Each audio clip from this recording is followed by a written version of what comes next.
नाही, संजय निरुपम त्यांच्या मांडीवर बसले. शिंदे ग्रुपमध्ये आहेत ना ते. नक्कीच कळत नाही त्यांची भूमिका कुठे काय आहे काय. त्यांनी जावं आणि सांगावं की आम्हाला हा सूर्य आणि हा जयेंद्र करा म्हणून आहेत की नाही ते आम्हालाही कळले पाहिजे. आणि असतील तर त्यांना बाहेर कसे काढता येते सांगा. कशा पद्धतीने करणार, कुठला निधी वापरणार वगैरे. आणि जर तुमचं रोहिंगे वगैरे इतका राग आहे मुसलमानांवर, तर या 8 लोक जे आज आमच्याकडे MIMचे नगरसेवक आहेत त्यांना 3-3 करोडची उड्डाणं का दिली? 3-3 करोड त्यांना फंड दिला. जिथे मराठी भाषिक किंवा मराठी माणसं जी आहेत ज्या आमच्या एरियात, तिथे फंड नाही दिला. आणि जिथे खूप मोठ्या प्रमाणात मुस्लिम, आम्हाला फंड दिल्याबद्दल राग नाही, दिलाच पाहिजे. मुस्लिम असो, हिंदू असो, ख्रिश्चन असो, कोणी त्यांच्या विभागात तो विकास झालाच पाहिजे. पण मग इकडे एका बाजूला मुसलमानांचा प्रचंड राग करतात. केंद्राच्या पण ह्याच्यामध्ये 62,000 कोटी काहीतरी फंड दिलाय असं मी ऐकते. आता इथे तुम्ही त्या एक उबळे काय सोडला, बाकी सगळे मुस्लिम धार्जी नाहीत. मग त्यांना का फंड दिला? म्हणजे तुमची नक्की भूमिका काय? कोणाला गुमरान करताय? फंड दिलाय ना, त्याच्यावर का नाही इन्क्वायरी होत? मग का दिला म्हणून?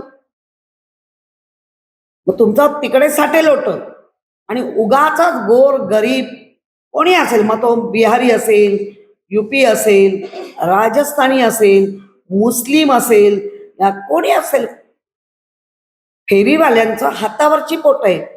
नक्की त्यांना शिस्त लागली पाहिजे. नक्की आता त्या आपल्याकडे तर 1 लाखाच्या वर नोंदणी आहे, त्याला अजून मान्यता नाही मिळत.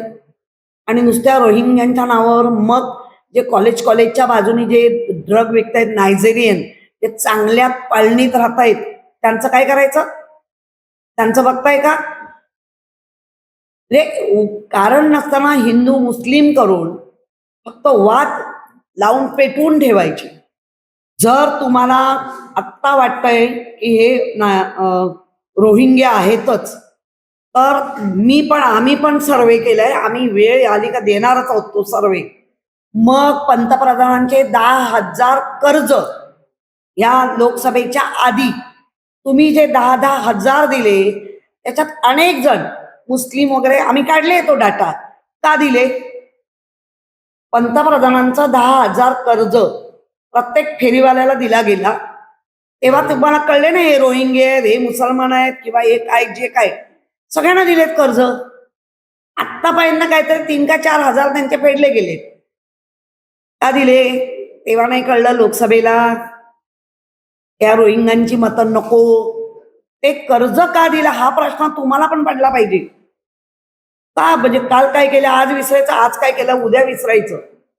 कर्ज दिले 10,000 आणि सगळ्यांची नोटिंग आमच्याकडे आहे. त्याच्यात कितीतरी 60-65% मुस्लिम लोकांनी कर्ज घेतलंय फेरीवाल्यांनी. आम्ही म्हणायचं का ते रोहिंगे आहेत? आणि जर रोहिंगे आहेत तर दिलं का? का नाही तपासणी झाली? मग मस्जिद किंवा मशीद म्हणून न बघता आपली अनेक देवळंही तोडली, अनधिकृत होती ती, असं नाहीये. त्यामुळे त्याला तो रंगत नाही लावला पाहिजे. अनधिकृत बांधलं ना, मग ते मस्जिद असेल, काही जे काही धर्माचं अनधिकृत असेल तर ते महापालिके किंवा ज्यांच्या अंडर म्हणजे राज्य सरकारच्या, त्यांनी ते कारवाया कराव्या, पण त्याला रंग देऊ नये. मुळामध्ये कोस्टलच्या ज्या आपल्या कोस्टल पण त्यांनी पाहिला, अश्विनी भिडे मॅडम, त्या आपल्या आता आयुक्त आहेत. आणि कोस्टलच्या वर्सोवा ते दहिसर हा जो फेज होता तो 2-2 किलोमीटरनी बदलले गेले. का? आता पैसे जास्त लागतात म्हणून. खरं म्हणजे असा विचार व्हायलाच नाही पाहिजे होता. ज्या आम्ही करता असताना तो सांगितला होता की 65 वर्षापूर्वी 75 वर्षापूर्वीची झाडं तुम्ही बेदिक्कत कापणार आहात. मार्ग आहे पण तो मार्ग घेत नाहीये मुंबईकरांचा किंवा झाडप्रेमी लोकांचा. निसर्गप्रेमी लोकांचा अपमान होतोय आणि बहुमताच्या जोरावर भाजप तिथे चुप्पी घेऊन बसलाय. भाजप याला काही फरक नाही पडत आहे, कोणी काही बोलत नाही. आम्ही विरोध करतो की आमचं म्हणणं आहे ते जे पहिलं ॲलिव्हेशन होतं, पहिली जी कल्लेला नकाशा होता त्याप्रमाणेच करा ना. त्याला 2 किलोमीटर तुम्ही इकडे तिकडे हलवल्यामुळे डायरेक्ट ते नाना नानी पार ह्याच्यामध्ये ते गेले. मुळात कोस्टल रोड म्हणजे पाण्याचा रोड, तिथे कुठे नाना नानी पार्क आणि ते किती लांब आहे.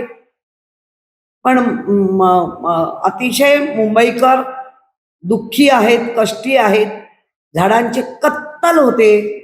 तुम्ही जर मागचा इतिहास बघाल तेव्हा पण उद्धवजींनी तेच सांगितलं होतं, आरे मध्ये करू नका, मेट्रोचं स्टेशन होणार नाही. खाली मिळालंच नाही, दलदल आहे ना खाली. मग तुम्हाला शेवटी ह्यालाच जावं लागलं ना, विक्रोळीला. मग पहिलंच विक्रोळीला गेलं असतं तर आरेची झाडं तुटली नसती ना. तो जो हाय आहे लोकांचा तो वाचला असता ना. याचा अर्थ विदाऊट जे कोणी त्याला आपण सल्लागार म्हणतो, तो सल्लागार नक्की कुठला सल्ला देतो हेच कळत नाही. ताई, 65 कोटी रुपये महापौरांनी त्यांच्या विभागामध्ये खर्च केलेले आहेत अशी माहिती. आपल्या परिसरातील बातम्या आमच्यापर्यंत पोहोचवण्यासाठी स्क्रीनवर दिलेल्या क्रमांकावर संपर्क साधू शकता. दूरध्वनी क्रमांक 8652414343.